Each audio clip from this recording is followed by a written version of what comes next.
उपाध्यक्ष रामाश्रय कुशवाहा जी, केपी साकी जी, संतोष जी, यानी सभी पदाधिकारियों का नाम और सामने आए हुए हम उम्र साथी, बुजुर्गों, माताएं, बहनों, प्यारे बच्चों, पत्रकार बंधुओं, सुरक्षा में लगे सभी सुरक्षा कर्मी, इस मंच के माध्यम से आपका हार्दिक स्वागत और अभिनंदन करते हैं। साथियों, मैं ज्यादा समय नहीं लेना चाहता। मैं आप के और मंत्री जी के बीच में रोड़ा नहीं बनना चाहता, लेकिन आपने एक विषय रखा है, विश्व गुरु तथागत का धम्म एवं महाराजा अशोक की विचारधारा तथा भारत का संविधान। मैं चंद समय में बोलूंगा। जब एक व्यक्ति था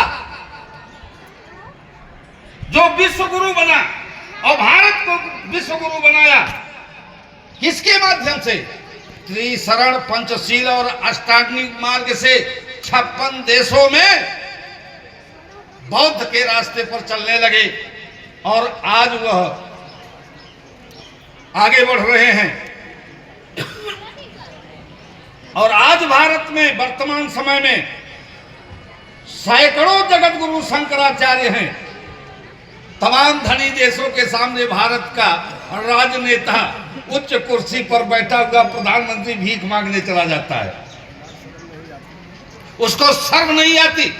और जिस भी देश में जाता है तो वहां तथागत गौतम बुद्ध की मूर्ति या स्टैचू भेंट करता है, चाहे वह उत्तर प्रदेश का मुख्यमंत्री हो या भारत का प्रधानमंत्री हो।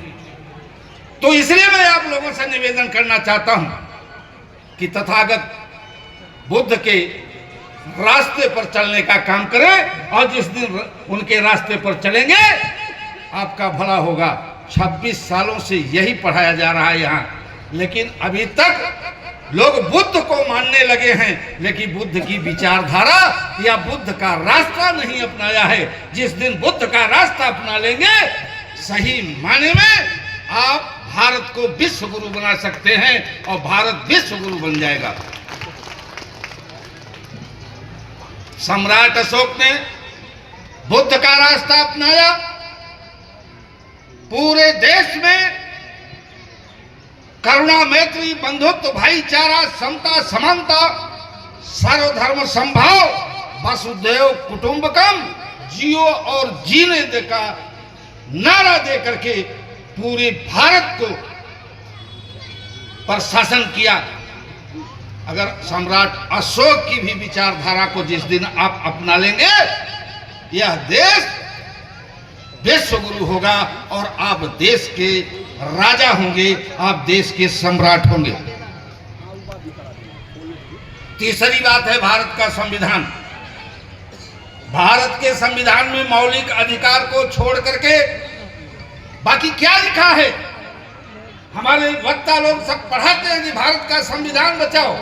भारत के संविधान में मौलिक अधिकारों के बाद क्या लिखा है? उसमें केवल शासन कैसे चलाया जाए, कैसे शिक्षा दिया जाए, कैसे सिंचाई की व्यवस्था की जाए, कैसे किसानों को मजबूत किया जाए, मजदूरों को रोजगार दिया जाए, बेरोजगारों को रोजगार दिया जाए, कैसे नौकरी दी जाए।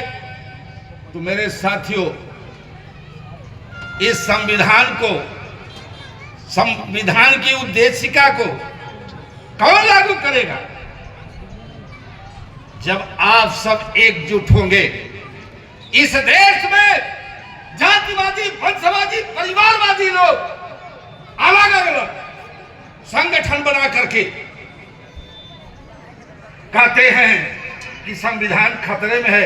अरे एकजुट हो जाओ। यूजीसी के लिए 100 संगठन सवर्णों के इकट्ठा हो गए, और आपके सारे संगठन क्यों नहीं इकट्ठा होते? अगर जिस दिन इकट्ठा हो जाओगे तो संविधान को लागू भी करना और करवाना, और इस देश और प्रदेश में शासन करना और कराना आपके हाथ में हो जाएगा।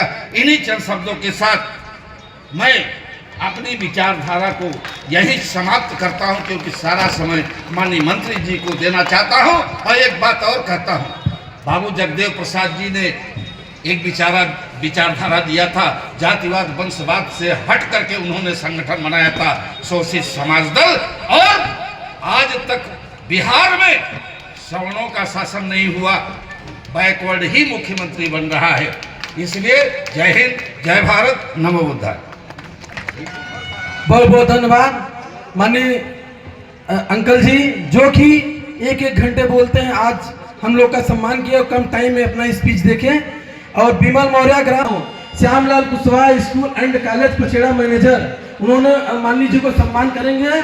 अभी स्पीच के बाद हम एक चीज कह दे रहे हैं, हमारे इस कार्यक्रम में जितने लोग आए हैं, बुजुर्ग, माताएं, बहनें, मैं सभी का इस